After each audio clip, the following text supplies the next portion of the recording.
Bonjour à tous, vous écoutez Servez-vous, la première chaîne de podcast spécialisée dans les services à la personne. Ce podcast vous est proposé par Aladom, site de mise en relation dans le secteur des services de proximité entre particuliers et professionnels. Retrouvez-nous un mercredi sur deux pour de nouveaux épisodes liés au secteur, que ce soit des actualités, des témoignages d'entreprises ou encore des décryptages de thématiques. Aujourd'hui, je suis en compagnie d'Hélène, fondatrice d'Animage, qui permet d'animer la vie des personnes âgées à travers différents ateliers de simulation cognitive. On reviendra sur le parcours d'Hélène et l'histoire de son projet. Bonne écoute!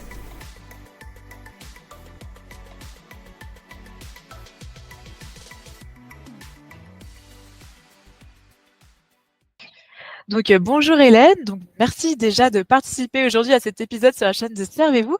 Pour introduire un petit peu cet épisode, est-ce que tu pourrais tout d'abord te présenter et nous raconter un petit peu ton parcours? Oui, bonjour Célia, c'est moi qui te remercie vraiment de me donner la parole aujourd'hui puis de t'intéresser à mon travail. Pour te répondre, je m'appelle Hélène Donars, j'ai 56 ans et j'ai un parcours qui est fait de différentes étapes. D'abord, à la suite d'un BTS de secrétariat commercial bilingue, j'ai été une administrative pendant 10 ans dans différentes industries. J'ai été une assistante commerciale, j'ai été une assistante de direction.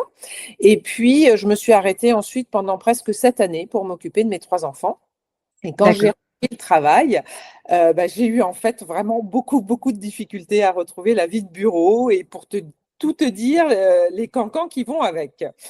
Donc, j'avais un poste d'assistante commerciale et c'est vrai que j'aimais beaucoup le contact que j'avais avec les clients et finalement, je suis devenue commerciale de terrain, comme on dit.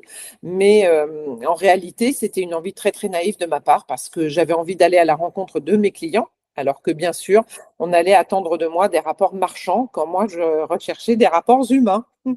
Donc, j'ai quand même exercé ce métier de commercial que j'ai littéralement détesté pendant 9 années, jusqu'à un état proche du burn-out. Et là, je me suis dit qu'il fallait que je me reprenne en main. J'ai entrepris un bilan de compétences.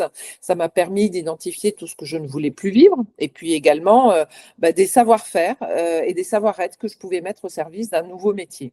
Et donc, à 45 ans, j'ai suivi la formation du DEGEPS Animation Sociale sur 18 mois, avec un stage en EHPAD de la même durée, parce que dès le départ, je savais que mon envie était de travailler avec les personnes âgées et pas un autre public, même si c'est vrai que ça a été une découverte totale. Et puis donc, une fois diplômée, je suis devenue animatrice dans un EHPAD associatif des Bouches-du-Rhône. Et cette expérience, elle a duré un peu plus de 5 ans et demi et elle a été vraiment extrêmement riche et merveilleuse jusqu'à l'année 2020, l'année Covid, qui a été si difficile dans les établissements qui accueillent des personnes âgées, puisque c'était la cible même de ce virus. Et ça a été vraiment très lourd de conséquences pour elles. Et finalement, au second confinement, les résidents étaient totalement désespérés de se retrouver à nouveau cantonnés en chambre, isolés de leur famille, parce que cette fois-ci, ils savaient ce qui les attendait, puisqu'ils l'avaient déjà traversé quelques mois plus tôt. Et moi, je me suis retrouvée très impactée par leur détresse, au point de ne plus dormir. Donc, c'était pas très agréable de découvrir cette limite chez moi, mais j'ai compris que en fait, je ne savais pas travailler avec le Covid et ses conséquences psychologiques et que j'avais surtout pas du tout envie de travailler avec le Covid. Voilà, donc ce sont les raisons pour lesquelles j'ai quitté l'EHPAD fin décembre 2020 et je suis devenue entrepreneuse. Et aujourd'hui, je me partage entre différentes casquettes, formatrice, créatrice d'outils de stimulation cognitive adaptés aux personnes âgées, donc, et puis animatrice à domicile, notamment grâce au réseau national Agréage auquel j'adhère. Et donc, parfois, j'anime aussi mes propres ateliers dans des établissements. Voilà. D'accord, donc c'est comme ça que tu as eu l'idée aujourd'hui de créer Animage, c'est ça? Voilà, alors du coup, j'ai créé Animage le 15 février 2021. Ça, c'était dans la foulée de mon départ de l'EHPAD. Et la jeunesse d'Animage, c'est parti de ma mission d'animatrice. Je proposais bien entendu, quand j'étais en structure, des quiz aux résidents. Et c'est une des stimulations cognitives les plus courantes en structure, ça c'est sûr. Et l'EHPAD possédait 2 jeux de cartes de questions-réponses dont je me servais. Par contre, j'ai immédiatement compris que le format n'était pas adapté pour différentes raisons.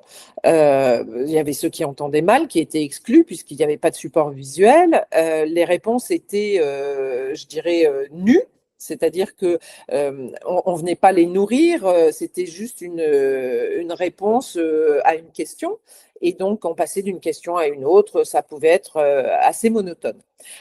Du coup, il y avait peu de résidents à cette animation. Il y en avait même qui s'endormaient. C'était toujours les mêmes résidents qui participaient en général. C'était ceux qui étaient plutôt performants cognitivement et qui m'entendaient plutôt bien. Donc, du coup, j'ai commencé par préparer des supports visuels, c'est-à-dire que je dactylographiais les questions avec une police de gros caractères pour que tous les résidents puissent les lire. Alors, je me souviens que dès la première animation sous cette forme, il y a une résidente qui était une ancienne institutrice qui m'a dit que ma police d'Arial Black était vilaine parce qu'elle ressemblait à une écriture bâton. Bon, Ah, d'accord.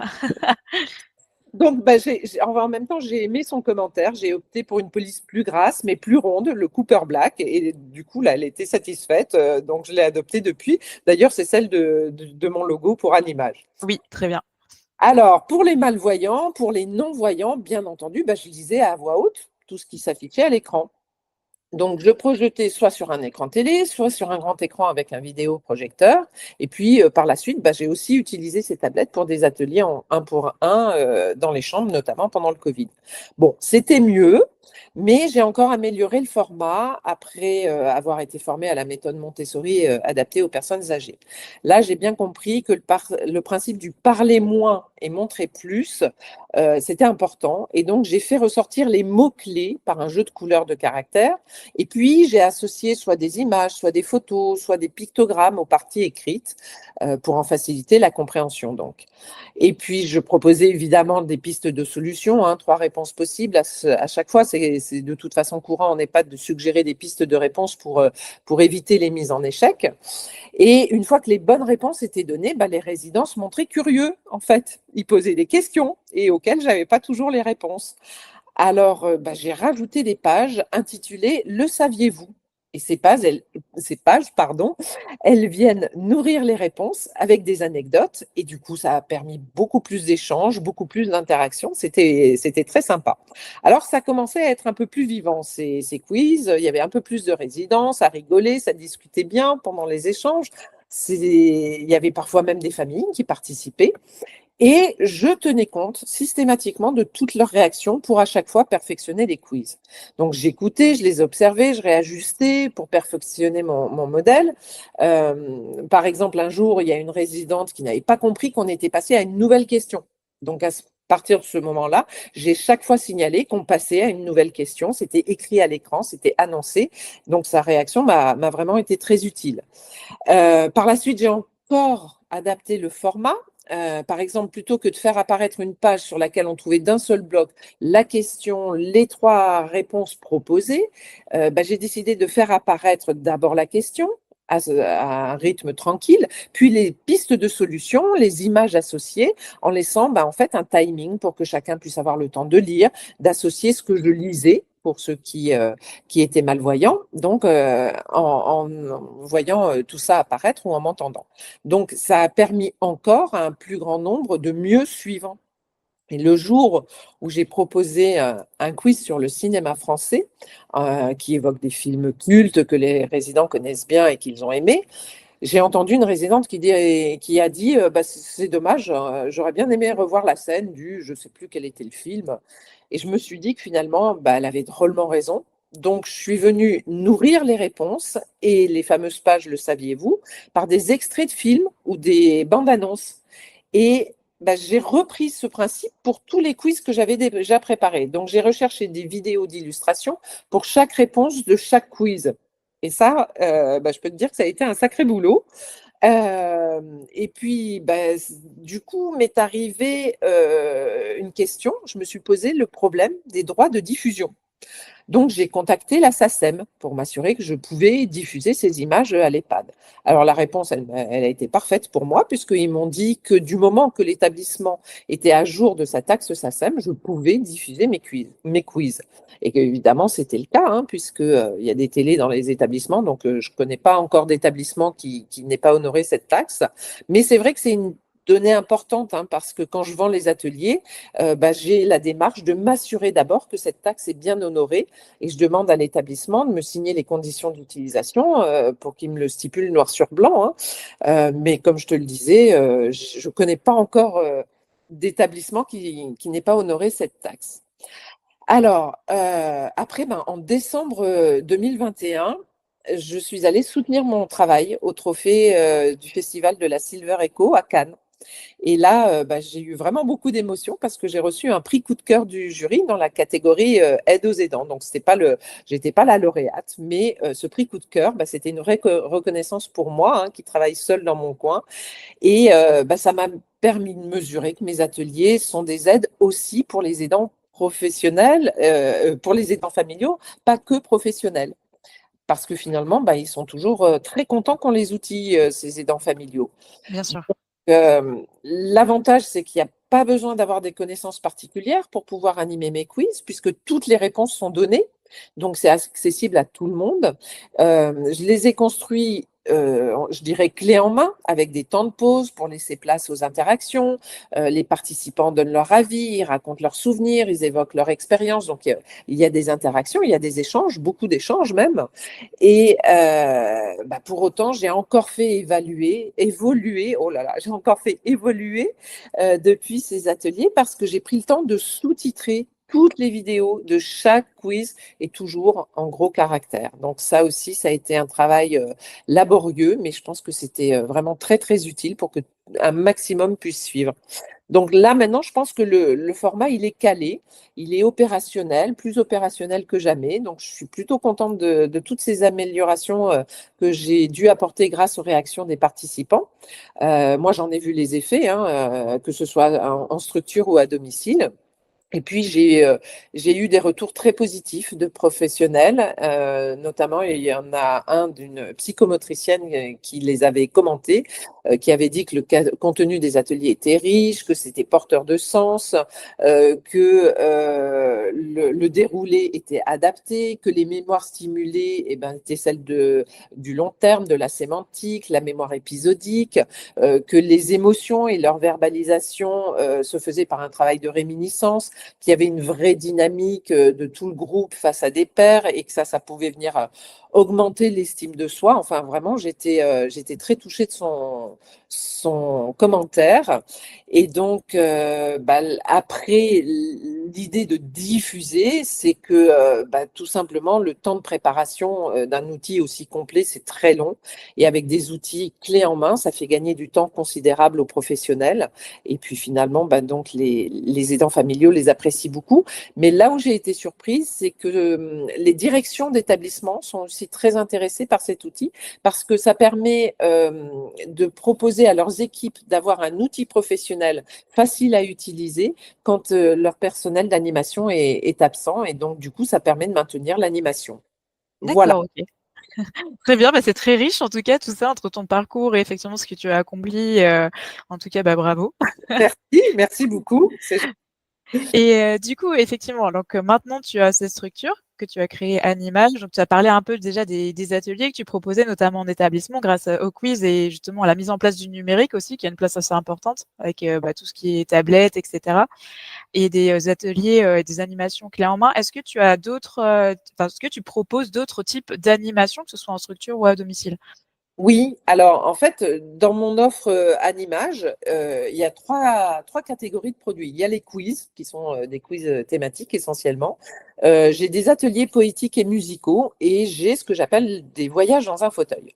Donc, les quiz, puisqu'ils sont thématiques, parfois ils collent au calendrier de l'année, hein. Actuellement, j'ai 12 quiz totalement terminés. J'ai bien l'intention de continuer à en créer parce que vraiment, j'aime beaucoup ça.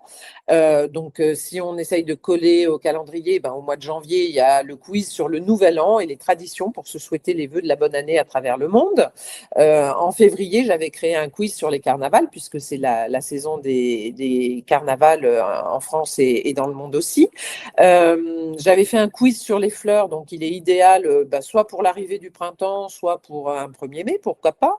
Il y en a un sur Pâques, il y en a un sur le 14 juillet pour revisiter notre histoire. En septembre, j'en avais proposé un sur la rentrée scolaire, voilà. Et puis évidemment à Noël, les traditions de Noël en France et dans le monde. Et puis donc il y a d'autres quiz qu'on peut proposer à n'importe quel autre moment de l'année.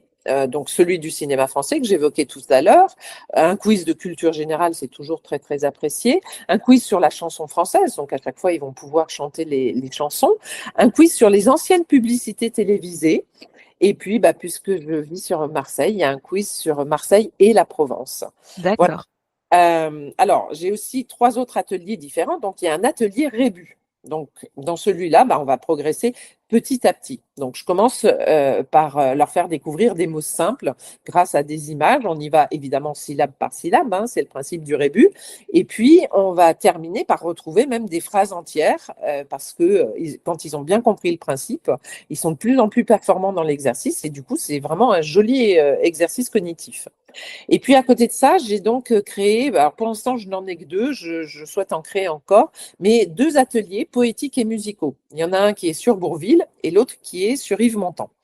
Donc ces 2 ateliers-là, ils sont montés de la même façon, c'est-à-dire que d'abord on s'intéresse dans une première partie à leur carrière musicale et dans une deuxième partie à leur carrière cinématographique. Donc, première partie, les résidents vont devoir retrouver les paroles de chansons célèbres de Bourvil et de Montand avec des textes à trous. Moi, je viens donner des indices pour faciliter l'effort de mémoire et ils retrouvent donc les paroles. Alors après, j'ai fait un peu de réminiscence, effectivement, je suis allée chercher les photos des pochettes de disques de l'époque et parfois il y a des résidents qui se souviennent de l'avoir acheté ou qui racontent des concerts auxquels ils ont pu assister, donc c'est toujours sympa. Il y a toujours ces fameuses pages « Le saviez-vous » dont j'ai parlé pour les quiz. Et puis donc après, les résidents chantent et ils chantent les paroles de la chanson qu'ils viennent de retrouver avec des archives télévisuelles toujours sous-titré, bien entendu. Et puis donc, la deuxième partie, on s'intéresse aux carrières d'acteurs et les résidents vont devoir retrouver des titres de films dans lesquels Bourvil et Montand ont joué. Alors, à partir de photos, à partir d'indices et évidemment, après, comme pour le cinéma français, il y a des extraits de films, de bandes-annonces, toujours sous-titrés et ces 2 ateliers-là plaisent bien en général. Et puis donc, je disais, la dernière catégorie, c'est quelque chose de différent que j'ai appelé les voyages dans un fauteuil. Et ça, ça vient du temps où j'étais animatrice en structure. Chaque fois que je partais en vacances, parfois en voyage, les résidents me demandaient de prendre des photos pour les leur montrer quand je rentrerai.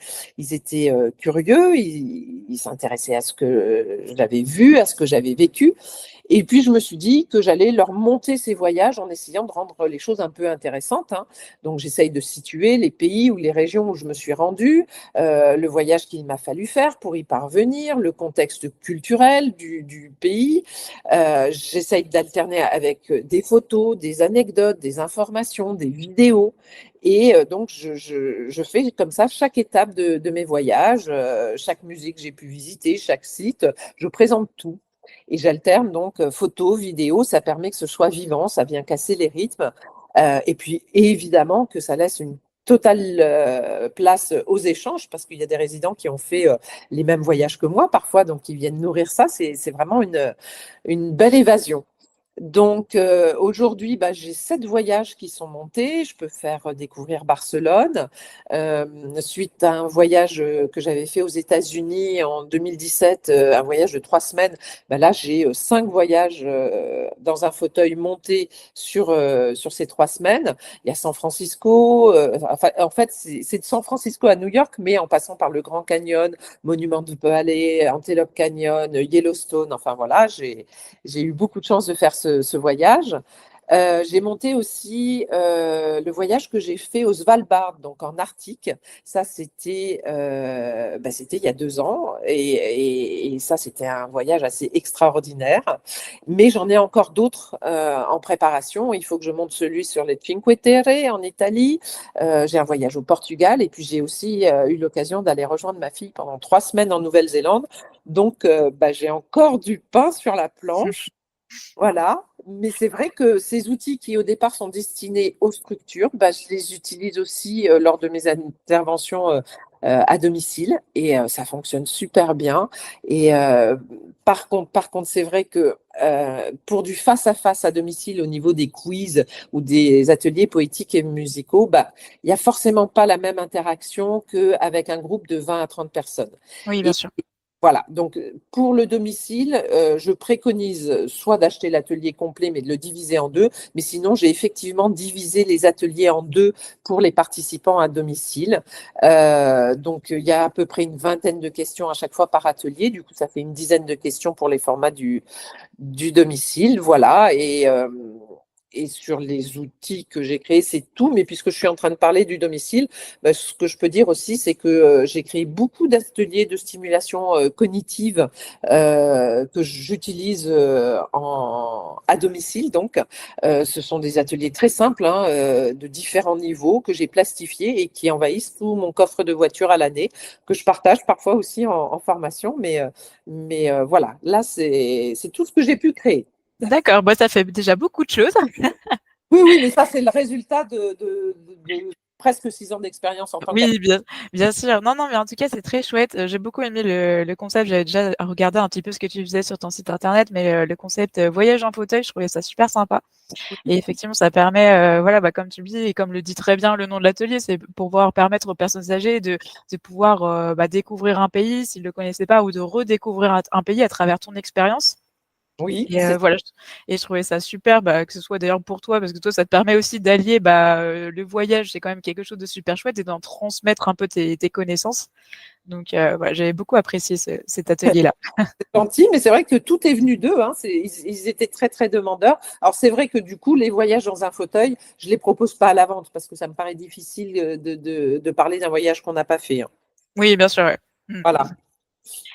OK, super. En tout cas, top. Et donc, pour continuer sur les questions, aujourd'hui, concrètement, quand on t'appelle ou en tout cas on prend une prise de contact avec toi pour organiser un atelier, comment ça se passe concrètement?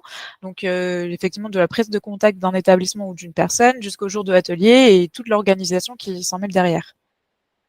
Alors, quand je démarche dans mon département, j'essaye toujours de décrocher un rendez-vous pour que je puisse présenter les ateliers en direct. Lorsque je démarche plus largement sur le territoire français, je me déplace pas forcément de la même façon, forcément, puisque je peux toucher n'importe quelle région, mais j'essaye de proposer au moins un rendez-vous en visio avec ce même objectif, en fait, pouvoir faire une démonstration avec un écran partagé. Donc, la réalité, c'est que honnêtement, quand j'ai la possibilité de faire cette démonstration des outils, les retours sont super positifs et la vente, elle est presque systématique, quoi. C'est toujours plus convaincant qu'une présentation un peu abstraite. Donc, dans ma région, je me déplace, hein, je peux animer moi-même les ateliers en EHPAD ou en résidence autonomie. C'est une prestation extérieure au même titre du coup qu'un intervenant qu'on sollicite pour les anniversaires ou pour la médiation animale. Ça m'arrive de passer en direct avec des établissements que je connais, mais je travaille aussi très bien avec une société qui s'appelle Entrehelp et qui met en relation des intervenants professionnels pluridisciplinaires avec les établissements. Voilà. Alors, comme je le disais tout à l'heure, c'est vrai que j'envoie d'abord mes conditions générales d'utilisation qui stipulent donc que l'établissement doit être à jour de sa taxe SACEM pour qu'elle me soit retournée, datée et signée. Et du coup, après, il n'y a plus qu'à programmer la date. L'horaire, évidemment, et soit je viens dans l'établissement, alors j'ai tout mon matériel, hein, si besoin est, j'ai mon ordinateur, évidemment, j'ai mon vidéoprojecteur, j'ai un grand écran pliable qui est toujours dans le coffre de la voiture aussi. Je fais en sorte de toujours arriver en avance pour avoir le temps d'installer ce matériel et puis de me rendre disponible pour accueillir les participants. Et alors là, du coup, je reprends ma casquette d'animatrice. Mais après, qui qu'on soit un aidant professionnel, qu'on soit un aidant familial, on peut faire l'acquisition des ateliers de son choix pardon, pour les animer soi-même. L'avantage, c'est que quand on fait l'acquisition d'un atelier animage, on l'a définitivement. On peut réutiliser l'outil à l'envi dans le temps. Quoi qu'il en soit, chaque nouveau client, je l'accompagne avec une prise en main de l'outil. Alors, soit ça se fait en présentiel, soit ça se fait par visio. Je vais leur faire découvrir l'atelier ou les ateliers qu'ils ont achetés pour qu'ils comprennent comment ils sont construits. sachant qu'ils sont tous construits sur le même moule, hein. Donc, il y a les moments où on laisse dérouler le programme, il y a les moments où on cherche l'interaction, les réponses des participants, etc. Et donc, cette démonstration, ça prend, mais alors vraiment tout au plus une dizaine de minutes. Il y en a même qui parfois s'en passent, ils ont reçu l'outil, on a pris rendez-vous, puis ils m'envoient un mail. Non, en fait, c'est bon, j'ai pas besoin, j'ai compris comment ça marche, pas de souci. Donc voilà, et donc pour récapituler, ma démarche est donc d'essayer de prendre un rendez-vous sur place ou en visio pour faire la démonstration. Et ensuite, les clients peuvent faire le choix dans le catalogue qu'on retrouve sur mon site web. Et si c'est une première acquisition, je les accompagne donc pour qu'ils puissent être autonomes. Et ensuite, ils n'ont plus qu'à programmer l'animation par eux-mêmes ou d'intervenir en chambre, ce qui arrive aussi. Donc, ce qui est important de savoir, hein, par contre, c'est que les ateliers d'animage, ce sont des diaporamas.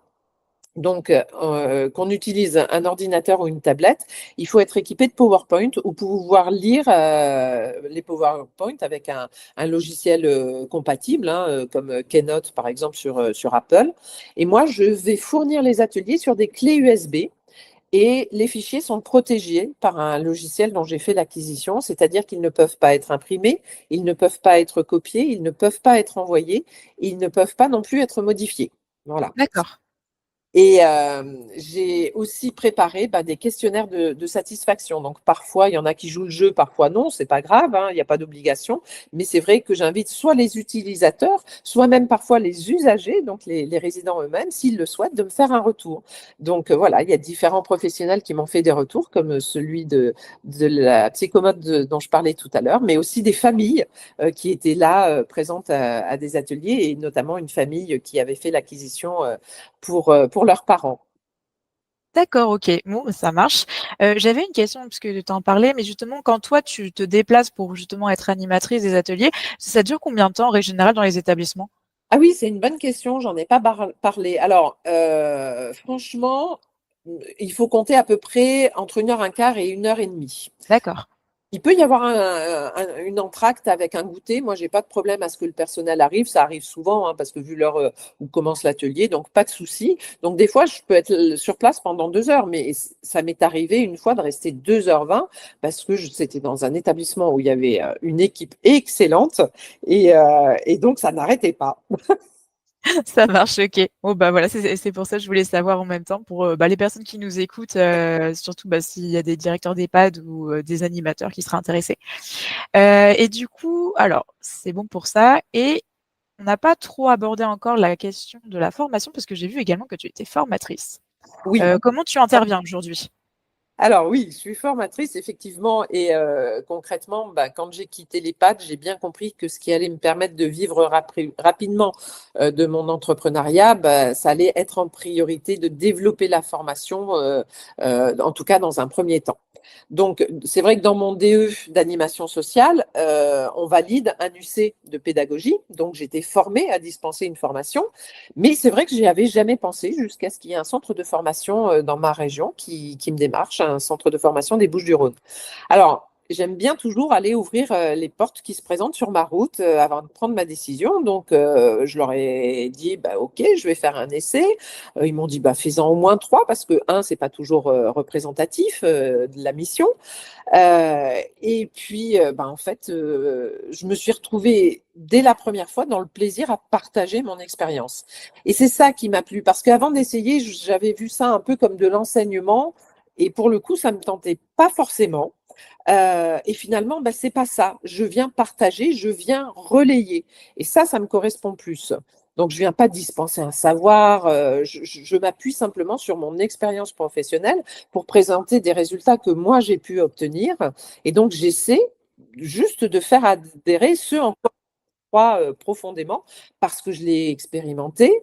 Mais après, évidemment que les stagiaires ont tout le choix de le mettre en pratique ou non. Mais tout l'enjeu, c'est de transmettre avec ferveur pour essayer de donner envie. Donc, du coup, aujourd'hui, je forme les équipes pluridisciplinaires dans les EHPAD essentiellement, même s'il m'est arrivé de former parfois des équipes dans les résidences autonomie et pour des structures d'intervention à domicile. Et les modules de formation peuvent durer 3 jours maximum, hein. C'est le maximum que j'ai. Généralement, c'est plus souvent sur 2 jours, parfois une journée. C'est plus rare, mais ça peut arriver. Et j'ai à cœur que les sessions ne soient pas que de la théorie, surtout pas. Qu'il y ait aussi de la pratique, qu'il y ait du partage d'outils. Les jeux dont je parlais tout à l'heure qui envahissent mon coffre, hein, je les partage très volontiers avec les stagiaires pour qu'ils repartent avec des outils concrets, opérationnels, pour ce qui est des formations autour de l'animation. D'ailleurs, il m'arrive d'échanger encore avec certains stagiaires après les sessions de formation. Donc, je me rends disponible, hein, pour répondre aux questions qui peuvent se poser après dans l'application de la théorie. Je reste toujours disponible. Et au final, comme je disais, j'ai développé ça rapidement parce que je comptais là-dessus dès le départ. Et maintenant, je travaille pour 5 centres de formation. Donc, il y a Ensemble Formation qui est celui qui m'a sollicité pour la première fois, qui se trouve dans les Bouches-du-Rhône. Je travaille avec la FNACPA Géronfort, qui est connue sur tout le territoire français. Je travaille avec un centre de formation qui est dans les Bouches-du-Rhône aussi et qui s'appelle MR Formation. Je travaille avec un autre qui est dans la Drôme, qui s'appelle Projet et Formation. Et puis, depuis ce mois-ci, justement, j'ai commencé à travailler avec mon amie Delphine Dupré-Lévesque, qui est bien connue dans le monde de la gérontologie et qui a un organisme de formation qui s'appelle ILEX. Voilà. Et je dispense jusqu'à 20 thèmes de formation différents aujourd'hui, même s'il y en a qui peuvent être proches, hein. Il y en a un sur l'animation avec des personnes atteintes de la maladie d'Alzheimer ou de troubles apparentés. À côté de ça, il y en a un qui s'appelle le projet global d'animation. Il y en a un sur les animations flash en EHPAD pour essayer de détourner les troubles du comportement. Il y en a un autre qui s'intitule Accompagner les personnes âgées atteintes de troubles cognitifs et désorientés, faire vivre une unité de vie protégée. Enfin voilà, il y a toute la liste sur mon site web, hein. Mais ce qui est important de comprendre, c'est que moi, je ne suis pas un centre de formation. Moi, personnellement, je n'ai pas la nécessité d'être certifiée Calliope. Je suis formatrice externe pour tous ces centres de formation que je viens de citer. D'accord, ok, super. Bon, c'est une bonne chose à savoir dans tous les cas. Ouais. Et alors, du coup aussi, donc pour revenir sur les ateliers, les animations que tu proposes, donc tu es sur la région de Alors, Bouches-du-Rhône, c'est ça? oui, je suis sur les Bouches-du-Rhône. Je suis juste à côté de Marseille, à Oui, Allot. voilà, c'est ça.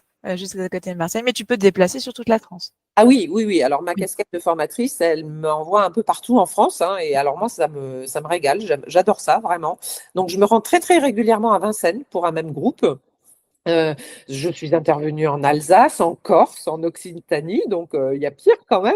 Voilà. Alors, bien entendu, c'est vrai que j'interviens beaucoup en Provence-Alpes-Côte d'Azur, et je trouve ça très agréable, hein, finalement, de bouger, de rencontrer des mentalités différentes.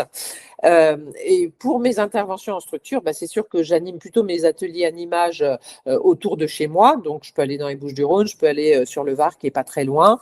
Mais c'est vrai que si je dois me déplacer un jour dans un établissement pour une formation et que derrière, ils veulent que je leur fasse une animation avec mes ateliers, pourquoi pas, il n'y a pas de souci. Ça, c'est pas un problème. Et puis, de toute façon, les clients d'animage qui font l'acquisition des ateliers sur clé USB pour pouvoir les utiliser par eux-mêmes, ils peuvent être n'importe où, hein. J'en ai qu'un, mais j'ai un client en Belgique, donc ça peut être n'importe où. D'accord, ok. Bon, ça, c'est assez flexible du coup. Oui, oui. Ça marche. Bon, c'est top tout ça. On a fait la belle présentation en tout cas de Animage avec les différents ateliers que tu as pu nous présenter, la partie formation, c'est top. J'ai une dernière question à te poser, question un peu fun que j'aime bien poser justement aux auto-entrepreneurs du secteur. Est-ce que tu as des anecdotes ou des bons souvenirs à nous raconter qui t'ont marqué depuis que tu as lancé Animage? Ah oui, je pourrais en raconter beaucoup, ça c'est sûr. Je vais en raconter 2. Ok, vas-y. Si c'est possible. Je sais que je suis pipelette, hein. Vas-y, il n'y a pas de problème. On est là pour ça. Merci, c'est vraiment adorable. Lors de ma dernière intervention avec l'atelier poétique et musical, c'était au mois de mai, là, c'était l'atelier poétique et musical sur Bourville. J'étais dans un EHPAD de Marseille, c'était un des jours fériés du mois de mai. Et il fallait que les résidents donc retrouvent les paroles de la chanson Joinville-le-Pont. Alors, je ne sais pas si ceux qui écouteront connaîtront la chanson, mais elle évoque une guinguette de la ville de Joinville-le-Pont, donc sur les bords de la Marne, qui s'appelait cette guinguette chez Gégène. Et là, il y a un résident qui faisait partie des résidents participants à l'atelier qui nous a raconté qu'il avait très bien connu ces lieux et qu'il y avait beaucoup dansé, qu'il y avait aussi dragué. Donc, il nous a décrit l'endroit, il a raconté ce souvenir vraiment avec beaucoup de malice, de l'émotion un petit peu aussi. Et ça a permis à d'autres résidents de participer, de raconter des bals populaires où ils aimaient aller danser. Donc ça, c'était vraiment un joli moment. C'était les souvenirs qui venaient rejoindre mon atelier, c'était chouette. Et puis, un autre moment auquel je pense, du coup, j'ai pas réussi à choisir, alors ça, c'est vraiment un moment qui était cher à mon cœur parce qu'après la projection d'un de mes voyages dans un fauteuil, quand j'ai rouvert les rideaux de la salle et que l'écran s'est éteint, eh bien, il y a une résidente qui a dit « Ah oui, c'est vrai, on est là !» Et voilà, et comme si elle venait d'atterrir du voyage, quoi. Et là, je me suis dit Ok. « Ah, c'était vraiment un voyage dans un fauteuil !» Et ça m'a beaucoup touchée. C'était une belle récompense.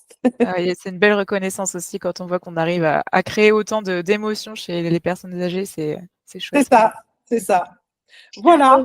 Ok, bon, bah, c'est top. Écoute, Hélène, on a fait un peu le tour des questions. Donc, je pense que l'interview est terminée. Merci. Merci à toi, en tout cas, d'avoir participé à l'épisode. Voilà, c'est tout pour cet épisode, j'espère sincèrement qu'il vous a plu, donc n'hésitez pas à vous rendre sur son site internet ou la suivre sur ses réseaux sociaux. Vous trouverez d'ailleurs tous les liens en description de l'épisode. Et si vous avez aimé ce format, comme d'habitude, vous pouvez également suivre le compte Instagram servez-vous-du-bas podcast pour être au courant des dernières sorties. Je vous souhaite à tous et à toutes une bonne journée ou soirée, et je vous dis à bientôt pour un prochain épisode.